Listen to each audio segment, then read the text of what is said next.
విషయాన్ని గుర్తు చేస్తున్నాను. ముఖ్యమంత్రి గారు. స్పీకర్ సార్, మంత్రి గారు చాలా విషయాలు కాగ్ ఇచ్చిన నివేదికల మీద కానీ ఇతర రాజ్యాంగబద్ధ సంస్థలు ఇచ్చిన నివేదికల మీద గతంలో వివిధ నాయకులు మాట్లాడినా లేకపోతే ఆనాటి మంత్రులు, ముఖ్యమంత్రులు, ప్రధానమంత్రులు మాట్లాడిన విషయాలన్నిటినీ వారు ఇక్కడ ఉదహరిస్తూ ఇప్పుడు కాళేశ్వరం ప్రాజెక్టు మీద కానీ తెలంగాణ రాష్ట్రం ఏర్పడ్డ తర్వాత నిర్మించిన సాగునీటి ప్రాజెక్టుల విషయంలో కూడా వారు మాట్లాడుతున్నారు. సరే, వారి అభిప్రాయాలు వారు చెప్తున్నారు. వారి అభిప్రాయాన్ని విభేదించే హక్కు మాకున్నది, వారి అభిప్రాయం చెప్పుకునే హక్కు వారికి ఉన్నది. నాకేం అభ్యంతరం.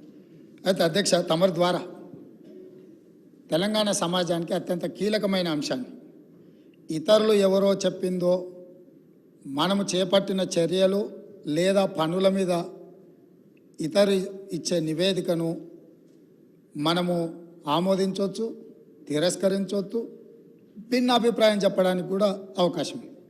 కానీ మనమే ఒక ఆలోచనతో కొంతమంది అధికారులను, ఒక గ్రూప్ ఆఫ్ ఇంజనీర్స్, రిటైర్డ్ ఇంజనీర్స్ను కూర్చోబెట్టి నా ఆలోచన ఇది, నేను ముందుకు వెళ్ళాలనుకుంటున్న విధానం ఇది, దీని మీద సాంకేతిక నిపుణులుగా మీ అభిప్రాయాన్ని కూలంకషంగా పరిశీలించి అన్ని పరిణామాలను పరిగణలోకి తీసుకొని మీరు నివేదిక ఇవ్వండి అని చెప్పి గత ముఖ్యమంత్రి కల్వకుంట్ల చంద్రశేఖరరావు గారు, ఆనాటి సాగునీటి పారుదల శాఖ మంత్రి తన్నీర్ హరీష్ రావు గారు గోదావరి ప్రాజెక్టుల మీద రిటైర్డ్ ఇంజనీర్స్తోని ఒక కమిటీని నియమించారు అధ్యక్ష. ఆ కమిటీ ఇచ్చిన నివేదికను తమ ద్వారా ఈ సభ రికార్డులోకి మొత్తం తీయదలుచుకుని ఇందులో కొన్ని అంశాలను మాత్రము నేను చదివి వినిపిస్తాను. ఆనాటి పత్రికలలో వచ్చిన వార్తలను కూడా నేను చదివి వినిపిస్తాను కొంతమేరకు. ఈ మొత్తం రికార్డును నేను సభలో రికార్డు ప్లే చేయదలుచుకున్నాను. నేను ఈ చదివి వినిపించిన తర్వాత ఈ టోటల్ రికార్డు సభ దీంట్లోకి తీసుకోవాల్సిందిగా తమరి నేను విజ్ఞప్తి చేస్తున్నాను అధ్యక్ష. ఈ report of committee barrages and Godavari and Pranahita Chevella, ఈ కమిటీని ఆనాటి ముఖ్యమంత్రి చంద్రశేఖరరావు గారు నియమించారు. ఇది 14 పేజీల కమిటీ నివేదిక ఇచ్చింది అధ్యక్ష.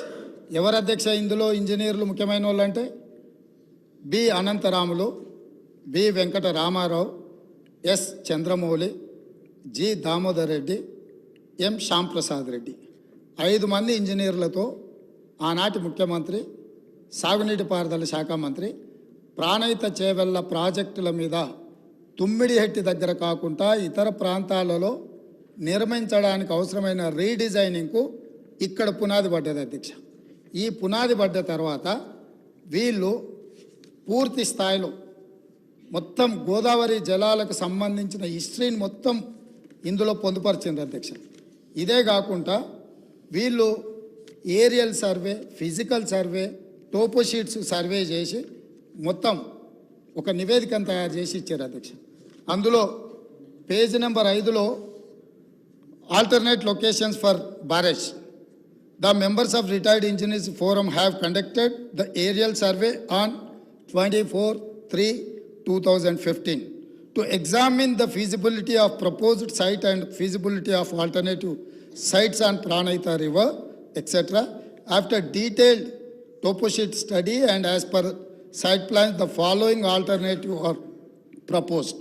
అంటే మేము అన్ని రకాలుగా టోపోషీట్లను కానీ ఏరియల్ సర్వేలు చేసి వీటన్నిటిని ఆధారంగా ప్రభుత్వానికి మేము నివేదికలు ఇస్తున్నామని చెప్పి, అంతకంటే ముందు అధ్యక్ష పదే గత ప్రభుత్వం ఏం ప్రయత్నం చేయలే. ఉమ్మడి రాష్ట్రంలో తెలంగాణకు తీరని అన్యాయం చేసినారు. ఆనాటి ముఖ్యమంత్రులు ఏం పని చేయలేదని వారు ఏదైతే మంత్రి గారు ఆరోపణలు చేస్తున్నారో, వీళ్ళు నియమించిన రిటైర్డ్ ఇంజనీర్లు పొందుపరిచిన అంశాలను కొన్నిటిని ఉమ్మడి రాష్ట్రంలో జరిగిన ప్రయత్నాలను కూడా ఈ సభ ద్వారా తెలంగాణ సమాజానికి నేను చెప్పదలుచుకున్నాను అధ్యక్ష. ఎందుకంటే వాస్తవాలనే ఇక్కడ చర్చించాలన్న ఆలోచనతోటి మనం ప్రత్యేకమైన చర్చను మా మంత్రివర్యులు ఉత్తమ్ కుమార్ రెడ్డి గారు దాదాపుగా నిద్రపోని రాత్రులు గడిపి, నాకు తెలిసి వారు సరిహద్దుల్లో సైనికుడుగా మోహరించి యుద్ధాన్ని ఎదుర్కొని వచ్చిన సైనికుడు సరిహద్దుల్లో కూడా వారంత బరువైన గుండెతో ఉన్నారో లేదో నాకు తెలీదు. వీటిని వారు రోజుల కొద్దీ ఈ తెలంగాణ ప్రాజెక్టుల మీద జరుగుతున్న పరిణామాల మీద చూసి బరువెక్కిన గుండెతోని కొన్ని వాస్తవాలను ఈ సభ దృష్టికి తీసుకొచ్చే ప్రయత్నం చేస్తే జరిగిన తప్పులను వారు చేసినందుకు తెలంగాణ సమాజానికి క్షమాపణ చెప్పడం ద్వారా మంత్రి గారిని అభినందించి భవిష్యత్తులో ఎట్లా ముందుకెళ్దామని వారు కొన్ని సూచనలు చేస్తుంటే సమాజం వారిని కొంతమేరకైనా వారిని అభినందిస్తుండే. కానీ ఎదురుదాడి పూర్తిగా అంటే మంత్రి గారు వాస్తవాల ప్రాతిపదికన ఇచ్చిన పవర్ పాయింట్ ప్రజెంటేషన్ కూడా తప్పుల తడక అని చెప్పి దూషించడం ద్వారా గతంలో జరిగిన తప్పులను కప్పిపుచ్చుకోవడానికి తీవ్రమైన ప్రయత్నం చేస్తున్నారు అధ్యక్ష. అందుకే ఉమ్మడి రాష్ట్రం మనకు తీరని అన్యాయం జరిగింది, సాగునీటి ప్రాజెక్టులు ఎక్కడొక్కడ ఆగిపోయినాయని నీళ్ల కోసం కొట్లాడిన తెలంగాణ సమాజం ఉమ్మడి రాష్ట్రంలో న్యాయం జరగదన్న ఆలోచనతోనే ప్రత్యేక తెలంగాణ రాష్ట్రం రావాలి, ప్రత్యేక తెలంగాణ రాష్ట్రం కావాలి అన్నారు. తెలంగాణ ఇచ్చింది మేమే, తెలంగాణ తెచ్చింది మా వాళ్ళు. అక్కడ ఉన్నాడు పొన్నం ప్రభాకర్ గారు, రాజగోపాల్ రెడ్డి గారు, వివేక్ వెంకటస్వామి గారు. ఈ సభలో చాలామంది పెప్పర్ స్ప్రేల బారిన పడి ఆనాటి మూకల దాడిలో ఎదురొడ్డి నిలబడి కొట్లాడి తెలంగాణ బిల్లును ఆమోదింపజేసిన సభ్యులు చాలామంది, అంజన్ కుమార్ యాదవ్ లాంటి వాళ్ళు, సురేష్ షెట్కార్ లాంటి వాళ్ళు, బర్లాం నాయక్ లాంటి వాళ్ళు, సిరిసిల్ల రాజయ్య లాంటి వాళ్ళు ఎంపీలు ఎంతోమంది ఉన్నారు అధ్యక్ష. ఇదంతా చరిత్ర కళ్ళగట్టినట్టు. పార్లమెంట్లో లైవ్ రికార్డులన్నీ తీయండి. ఆ రోజు బిల్లు ప్రవేశపెట్టినప్పుడు చంద్రశేఖరరావు గారు ఎక్కడుండే, ఈ సభ్యులందరూ ఎక్కడుండేనో ఒకసారి చరిత్రను కూడా చూడాల్సిందిగా తమకు విజ్ఞప్తి చేస్తూ ఉమ్మడి రాష్ట్రంలో జరిగిన కొన్ని అంశాలను నేను చదివి వినిపించదలుచుకున్నాను అధ్యక్ష. Both Andhra Pradesh and Maharashtra government entered into an agreement in year 2012 for constituting interstate board and standing committee and coordination committee. Pranahita Chevella project యొక్క నిర్మాణాన్ని అడ్డంకులను తొలగించడానికి ఆనాడు మహారాష్ట్ర ముఖ్యమంత్రి ఉమ్మడి ఆంధ్రప్రదేశ్ ముఖ్యమంత్రి కలిసి చర్చించి 2012లో ఇంటర్స్టేట్ బోర్డును కాన్స్టిట్యూట్ చేసిండ్రు, స్టాండింగ్ కమిటీని కాన్స్టిట్యూట్ చేసిండ్రు, కోఆర్డినేషన్ కమిటీని అంటే ఈ సమస్యలను పరిష్కరించుకోవడానికి కోఆర్డినేట్ చేయడానికి కూడా కమిటీని కాన్స్టిట్యూట్ చేశారు అధ్యక్ష. అదేవిధంగా during the recent meeting with honourable chief ministers of Telangana and Maharashtra, in continuation of that report, these engineers are made out certain points, saying that during the recent meeting with the Honorable Chief Ministers of Telangana and Maharashtra, it was suggested to reduce the submergence area to the extent possible. At its present FRL, the submergence area is 1850 acres patta land in Maharashtra, but no village is getting submerged. Maharashtra ముఖ్యమంత్రి తెలంగాణ రాష్ట్రం వచ్చిన తర్వాత తెలంగాణ రాష్ట్ర ముఖ్యమంత్రితోని సమావేశాన్ని ఏర్పాటు చేసినప్పుడు జరిగిన చర్చలో వాళ్ళు గుర్తించింది ఏంటంటే తుమ్మిడిహెట్టి దగ్గర 152 మీటర్ల ఎత్తున బ్యారేజ్ కట్టి ఈ ప్రాజెక్టును పూర్తి చేస్తే మహారాష్ట్రలో మునిగే ముంపు భూమి పట్టా ల్యాండ్ ఎంత అంటే 1850 ఎకరాలు మాత్రమే. ఇది మేము అనడం లేదు అధ్యక్ష, వాళ్ళు నియమించిన ఇంజనీర్ల కమిటీ నివేదికలో పొందుపరిచిన అంశం అధ్యక్ష. అదేవిధంగా అధ్యక్ష, a study is made to reduce the FRL of Pranahita Chevella scheme from the present 152 meters to 151 meters, which would keep the scheme sanctioned unaltered. Similarly, possibility of reducing present FRL from 152 meters to 150 meters has been examined. This will reduce the submergence from 1850 acres to 1250 acres. ఒకవేళ 152 మీటర్ల ఎత్తున తొమ్మిడిహెట్టి దగ్గర నిర్మిస్తే 1850 ఎకరాల ముంపు ఏదైతే ఉందో దాన్ని 150 మీటర్ల దగ్గర ప్రాజెక్టు నిర్మిస్తే 1250 ఎకరాలు మాత్రమే మహారాష్ట్రలో ముంపుకు గురవుతుంది. గ్రామాలు మునగడం లేదు, కేవలం పట్టా ల్యాండ్స్ మాత్రమే మునుగుతున్నాయని ఇచ్చారు అధ్యక్ష. అదేవిధంగా honourable chief minister desired to study and alternate locations in main river Godavari river near Medigadda village, Mahadevpur mandal, Karimnagar district up to Mid-Maner. Accordingly, detailed study on the existing and alternate proposals is made. The report is furnished as under. Medigadda దగ్గర బ్యారేజీలు కట్టాలని పుర్రెలో పురుగు పుట్టిందే ఆనాటి ముఖ్యమంత్రి చంద్రశేఖరరావుకి. నేను మళ్ళొక్కసారి reinstate చేస్తున్న అధ్యక్ష. The honourable chief minister desired to study and alternate location and main river Godavari river near Medigadda village, Mahadevpur mandal, Karimnagar district. అంటే చంద్రశేఖరరావు గారికే ఏ దేవుడు ఏ రాత్రి కళ్ళలోకి వచ్చి మేడిగడ్డ దగ్గర బ్యారేజ్ కట్టమని చెప్పిండో నాకైతే తెలియదు, కానీ వారే గ్రూప్ ఆఫ్ ఇంజనీర్లకి ఇన్స్ట్రక్షన్స్ ఇచ్చిండ్రు అధ్యక్ష. వాళ్ళు దాని మీద కొన్ని ఫైండింగ్స్ ఇచ్చి ఒక నివేదిక ఇచ్చారు అధ్యక్ష. అందులో కూడా కొన్ని విషయాలు నేను మొత్తం వాటి జోలికి పోకుండా కొన్ని మాత్రం కంక్లూజన్స్ అండ్ రికమెండేషన్స్ అంటే దీంట్లో వాళ్ళు కొన్ని రికమెండేషన్స్ను చేసుకుంటూ వచ్చారు అధ్యక్ష. 11వ పేజీలు ఉంది అధ్యక్ష. తర్వాత నివేదిక ఎట్లాగా హరీష్ రావు గారి దగ్గర ఉంటుంది, ఎందుకంటే ఇంకా వాళ్ళందరూ ఉన్నారు. నేను కూడా వారికి మళ్ళీ పంపిస్తాను అధ్యక్ష. తమరికి ఇస్తాను, తమరు అనుమతిస్తే వారికి ఇవ్వండి అధ్యక్ష.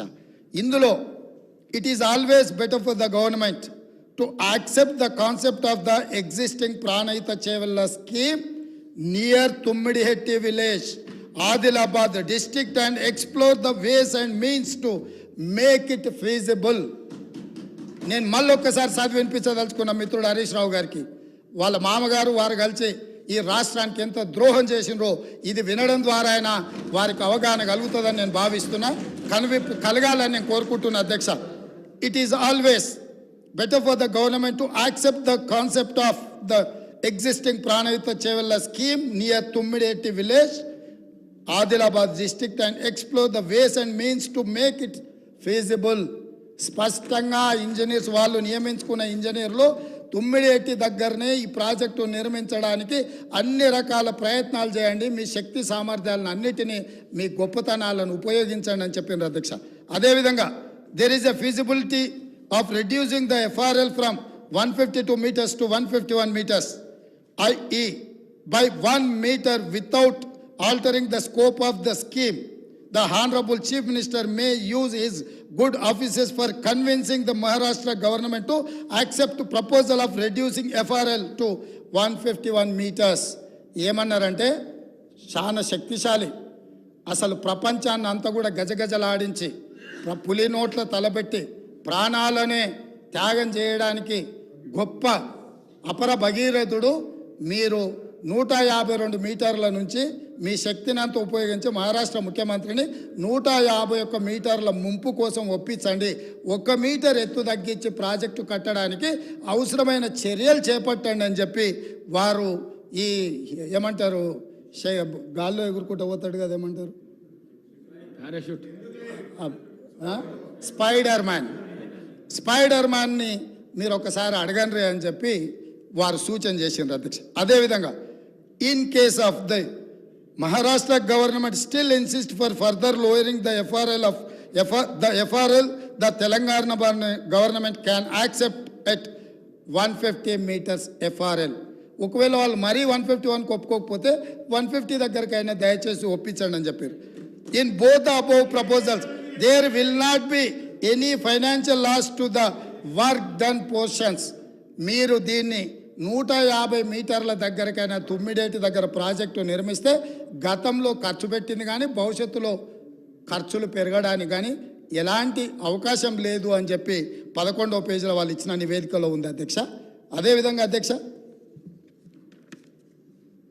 13వ పేజీ అధ్యక్ష, ఫైనల్ రికమెండేషన్స్ అంటే ఇంకా అన్ని ఎగ్జామిన్ చేసినాం, కంక్లూజివ్ రిమార్క్స్ ఇచ్చిండ్రు, తర్వాత ఫైనల్ రికమెండేషన్స్ ఇచ్చిండ్రు అధ్యక్ష 13వ పేజీలో. ఈ ఫైనల్ రికమెండేషన్లో ఏమన్నారో ఈ ఒక్క సెంటెన్స్ చెప్తా, ఈ తర్వాతైనా మిత్రుడు హరీష్ రావు గారికి కనువిప్పు కలిగి తెలంగాణ సమాజానికి వారికి క్షమాపణ చెప్తారు చంద్రశేఖరరావు గారి తరఫున అని నేను భావిస్తున్నా అధ్యక్ష. The proposal of construction of barrage on main Godavari near Medigadda village and lifting 160 TMC of water to mid-Maner reservoir is not desirable. Very clear, crystal clear and loud. They have said ఇది ఉపయోగం లేని నిరుపయోగమైన ప్రయత్నము. నేను మళ్ళొక్కసారి చదివి వినిపించే రికార్డులోకి ఈ విషయాన్ని అంతా తీసుకురాదలుచుకున్న అధ్యక్ష. The proposal of construction of a barrage on main Godavari near Medigadda village and lifting 160 TMC of water to mid మానే రిజర్వాయర్ ఈజ్ నాట్ డిజైరబుల్. 5 మంది ఎవరు అధ్యక్ష దీంట్లో సంతకం పెట్టింది, నివేదిక ఇచ్చింది? తెలంగాణ కోసం కొట్లాడిన ఇంజనీర్లు అధ్యక్ష. నీళ్లకు మన తెలంగాణ ఎట్లా బాగుపడుతుందో అని చెప్పిన ఇంజనీర్లు, ఆ ఇంజనీర్లు B Anantharamulu, P Venkataramarao, S Chandramouli, G Damodar Reddy, M Shyamprasad Reddy. 5 మంది ఇంజనీర్లు కష్టపడి అన్ని పరిశీలించి పూర్తి స్థాయిలో ఒక ఎక్స్పర్ట్ కమిటీ రిపోర్ట్ 14 పేజీలతో ప్రభుత్వానికి ఇస్తే, ఆ రోజు సాగునీటి పారుదల శాఖ మంత్రి హరీష్ రావు గారు, ఆనాటి ముఖ్యమంత్రి చంద్రశేఖరరావు గారు ఈ నివేదికను తొక్కిపట్టి మసిబూసి మారేడుగాయ చేసి మేడిగడ్డ దగ్గర బ్యారేజీలు కడితే తెలంగాణకి ఏదో మేలు జరుగుద్దని 38,500 కోట్ల రూపాయల నుంచి 1,47,000 కోట్ల రూపాయలకు ప్రాజెక్టు అంచనాలు పెంచినరు. ఒకవేళ పెంచి అంచనాలతో నిర్మించినా అది ఉండి తెలంగాణ బీడులు వారిన భూములకు ఒకవేళ పచ్చని పైర్లు బండిని ఉంటే ఈ లెక్కలు ఈ ఉత్తమ్ కుమార్ రెడ్డి గారు రాత్రి పగళ్ళు కష్టపడి ఈ పవర్ పాయింట్ ప్రజెంటేషన్లు ఇవన్నీ చెప్పాల్సిన అవసరం లేకుండా అధ్యక్ష. ఇదే కాదు అధ్యక్ష, పదే మా మిత్రులు అసలు చంద్రశేఖరరావు గారు అంటే ఏమనుకుంటురే, నీళ్ళకే నడక నేర్పిండు, అలా అసలు హంసకు కాదు అదేంటి నెమలికి డ్యాన్స్ నేర్పిండు, అసలు అపర భగీరథుడు అని వాళ్ళు చెప్తున్నారు అధ్యక్ష. ఇది 23 సెప్టెంబర్ 2015 అధ్యక్ష. తమరు చూడాలి అధ్యక్ష, తమరు చూడాలి, సభ్యులు చూడాలి. సాక్షి పత్రిక సెప్టెంబర్ 23, 2015 నాడు, ఇవాళ ఏ తారీఖులు ఉన్నాం అధ్యక్ష? ఫిబ్రవరి 17, 2024 ఉన్నాం అధ్యక్ష. 9 ఏళ్ల కింద, దాదాపుగా 9 ఏళ్ల కింద అధ్యక్ష, మేడిగడ్డ మేడి పండేనా మిత్రులందరూ చూడాలి. ఆ రోజు సాక్షి పేపర్లో మీ మిత్రుడే మీ సహచర పంచపక్ష పరమాణాలు మీరు ఏదైతే ప్రగతి భవన్లో పిలిచి భోజనం పెట్టినరో ఆ మిత్రుడి పత్రికల మేడిగడ్డ మేడి పండేనా అని 2015 నాడు ఈ పత్రికలో రాసిన వార్త, దీంట్లో రాసింది నేను కొంచెం చదివి వినిపిస్తా అధ్యక్ష, ఎందుకంటే తెలుగులో ఉంది. కాళేశ్వరం దిగువ నుంచి నీటి మళ్లింపు ఆర్థిక భారం అంటున్న నిపుణులు. ప్రభుత్వ ప్రణాళిక ప్రకారం ఎల్లంపల్లి వరకు వచ్చే ఖర్చులు 14,000 కోట్లు. దీంట్లో అధ్యక్ష నేను నివేదికలు చదువుతున్నా అధ్యక్ష. ప్రస్తుతం ప్రతిపాదిస్తున్నట్టుగా కాళేశ్వరం దిగువన మేడిగడ్డ నుంచి నీటిని మళ్లించే ప్రక్రియ పర్యావరణ పరంగా, ఆర్థికంగా, నిర్వహణ పరంగా ఏమాత్రం మంచిది కాదని ఇన్స్టిట్యూట్ ఆఫ్ ఇంజనీర్స్ తేల్చి చెబుతుండడము ఇప్పుడు కొత్త చర్చకు తెరలేపింది. అదేవిధంగా అధ్యక్ష ఇంకో పదం కూడా చెప్పారు, ప్రభుత్వ దూరదృష్టి అవగాహన లోపాల కారణంగా ఈ ప్రాజెక్టు అబాసుపాలు కాకుండా ఉండాలంటే ప్రత్యామ్నాయ మార్గాలపై అధ్యయనం చేయాలన్న వాదన వినిపిస్తుంది. ఇది ఈరోజు ఉత్తమ్ కుమార్ రెడ్డి గారు చేసిన ఆరోపణ కాదు అధ్యక్ష. ఈరోజు మునిగిపోయిన మేడిగడ్డ, పగిలిపోయిన అన్నారము, కుప్పగూలిన సుందిళ్లను చూసి మాట్లాడి రాసింది కాదు అధ్యక్ష. ఆ రోజు సాంకేతిక నిపుణులు ఇచ్చిన నివేదిక ఆధారంగా ఆ రోజు మీడియా మిత్రులు తెలంగాణ మేలు కోరి ఈ వాస్తవాలన్నిటిని ఆ రోజే చెప్పిండ్రు అధ్యక్ష. వీటన్నిటిని పెడచెవిన పెట్టి దాచుకోవాలన్న ఆలోచనతోని, తెలంగాణ ఖజానాను కొల్లగొట్టాలన్న ఆలోచనతోటి ఈరోజు ఇంత దుర్మార్గానికి ఒడిగట్టి ఈరోజు ఈ రకంగా ఇక్కడికి వచ్చి మా వెంకన్న మాట్లాడితే వెంకన్న మీద దాడి, మా భట్టి గారు మాట్లాడితే వారి మీద దాడి, మంత్రి గారిని అసలు సహించలేకపోతున్నాడు. ఎందుకు అధ్యక్ష?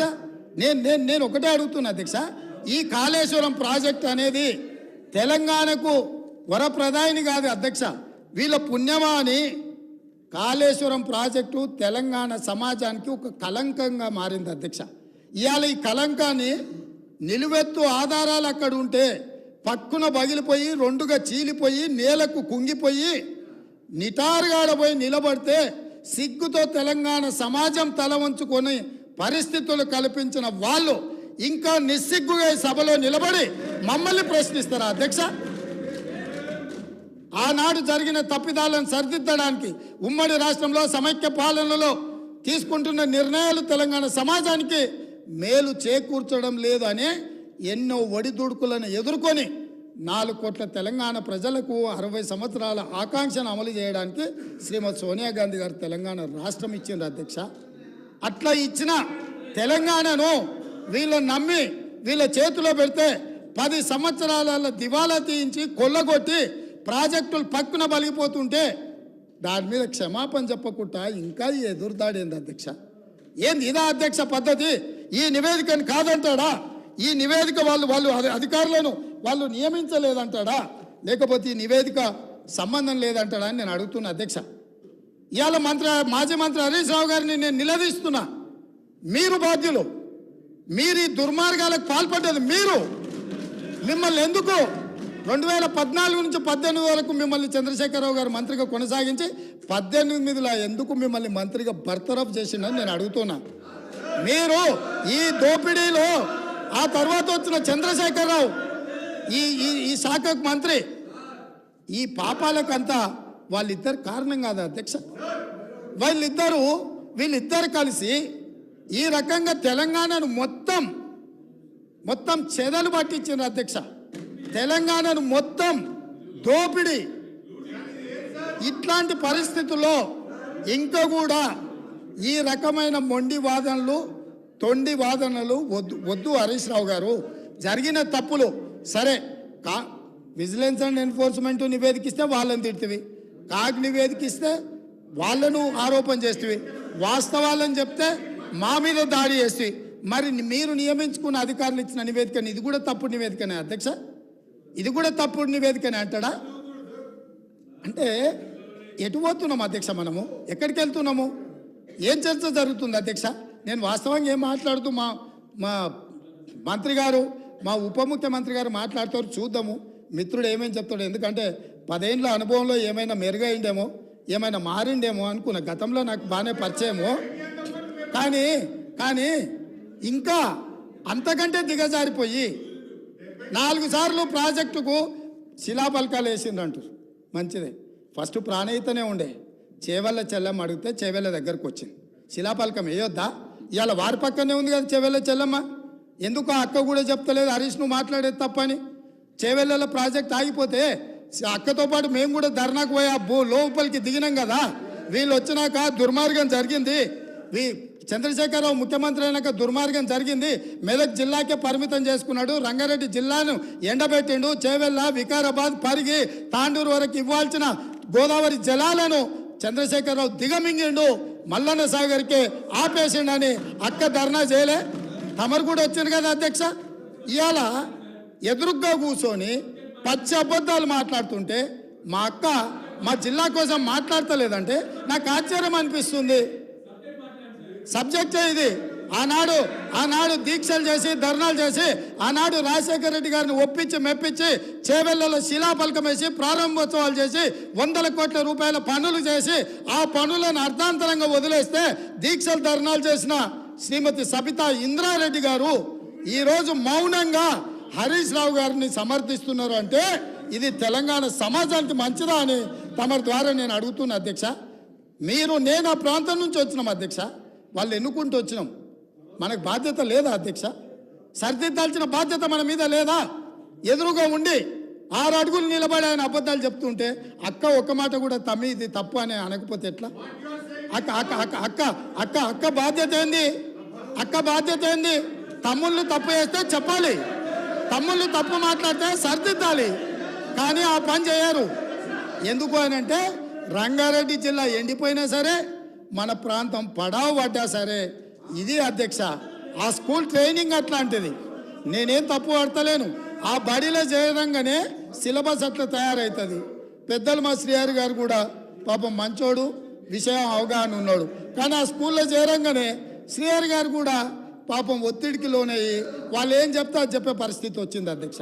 అందుకే అధ్యక్ష, ఈ చర్చల కంటే కూడా నేను ఒక్కటే మాట అడుగుతున్న మిత్రుడు హరీష్ను, ఆయన ఏం చెప్పదలుచుకున్నా ఏమన్నా చెప్పని, జరిగిన తప్పులకు క్షమాపణ చెప్పి ఇప్పుడు ఏదైతే సిట్టింగ్ జడ్జో లేకపోతే రిటైర్డ్ జడ్జో విచారణకు వచ్చినప్పుడు వాళ్ళ దగ్గరికి వెళ్ళి కన్ఫెషన్ స్టేట్మెంట్ ఇచ్చి ఎవరి ఒత్తిడి వల్ల వారి రకంగా ఈ తప్పిదాలకు సంతకాలు పెట్టిండో మంత్రిగా ఉన్నప్పుడు కన్ఫెషన్ స్టేట్మెంట్ ఇచ్చి ఒప్పుకుంటే భవిష్యత్తులో దీన్ని ఎట్లా బాగు చేయాలనో దాని మీద ఆలోచన చేద్దామని తమరి ద్వారా వారికి విజ్ఞప్తి చేస్తున్నా అధ్యక్ష.